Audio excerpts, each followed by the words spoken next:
Bienvenue sur cette vidéo. Aujourd'hui, j'évoque avec vous la vérité sur les erreurs d'estimation.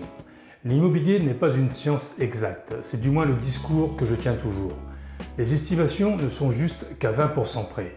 Donc la marge d'erreur communément admise par les professionnels d'un secteur bien précis est de 20%, soit 20% vers le bas, mais aussi 20% vers le haut.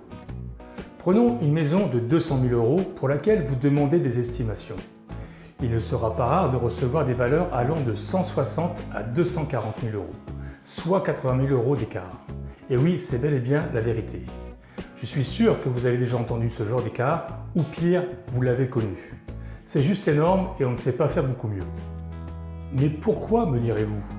Parce qu'en immobilier, il y a plus d'une centaine de variables qui interviennent dans l'étude de votre estimation. Certes, on connaît ces variables. Prix au mètre carré, nombre de chambres, taille du jardin, exposition, quartier et j'en passe. Nous les verrons ensemble. Mais ce qu'on ne sait pas encore aujourd'hui, c'est comment elles interagissent entre elles. On n'a pas encore trouvé l'algorithme, la formule mathématique qui donne le bon chiffre, la bonne estimation. Mais en fait, ce n'est pas tout à fait vrai. On a ce type de logiciel. La problématique, c'est qu'on n'a pas la base de données qui va avec. Il nous faudrait pour chaque bien vendu connaître non seulement le prix réel de vente et le prix affiché que vous avez vu sur les différents portails, mais aussi les 100 critères correspondants minutieusement détaillés et corrects. Notez toutefois que vous pouvez retrouver dans votre rue tous les biens qui sont vendus, actualisés tous les 6 mois normalement avec le prix de vente. Encore une fois, cela peut vous donner une indication, mais attention, vous n'aurez pas connaissance des critères de ce bien et le montant des honoraires. Il s'agit du prix public affiché. Je vous partage ici le lien pour consulter votre quartier.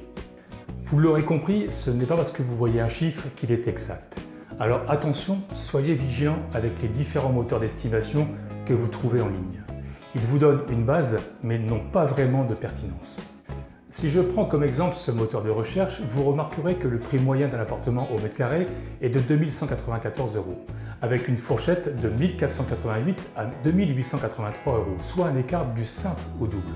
Et vous remarquerez qu'il en est de même pour les maisons, où la fourchette haute est à 2 620 €, alors qu'il existe des transactions où le montant dépasse les 3 000 € par mètre carré à Amiens. Il est donc dangereux, à mon sens, de vous fier au prix moyen et aux fourchettes associées. Confiez donc votre estimation à un professionnel du secteur, mais aussi un professionnel qui vous partage toute la vérité. Ses outils, sa stratégie, ses astuces, ses conseils, sa transparence. Je vous le répète, ce n'est pas parce que vous avez un chiffre qu'il est exact. Prenez donc le temps d'évaluer avec lui sa méthode de travail. Exigez une analyse concurrentielle pertinente. Demandez-lui s'il réalise un suivi de parution et un suivi du taux d'attractivité sur les parutions. Ce sont 3 piliers qui aujourd'hui, avec les outils numériques, permettent d'ajuster la stratégie rapidement. C'est ce que je vous partage dans mon e-book gratuit dont vous trouverez le lien sous la vidéo. N'hésitez donc pas à le télécharger, il est à votre disposition. Dans une autre vidéo, je vous explique davantage les 3 piliers que je viens d'évoquer avec vous. Cela vous permettra d'y voir plus clair et de comprendre ce qui est une analyse du contexte concurrentiel, un suivi de parution et un suivi du taux d'attractivité. Cette vidéo est maintenant terminée, j'espère qu'elle vous aura été utile. Si c'est le cas, n'hésitez pas à partager, à liker, à me laisser vos commentaires.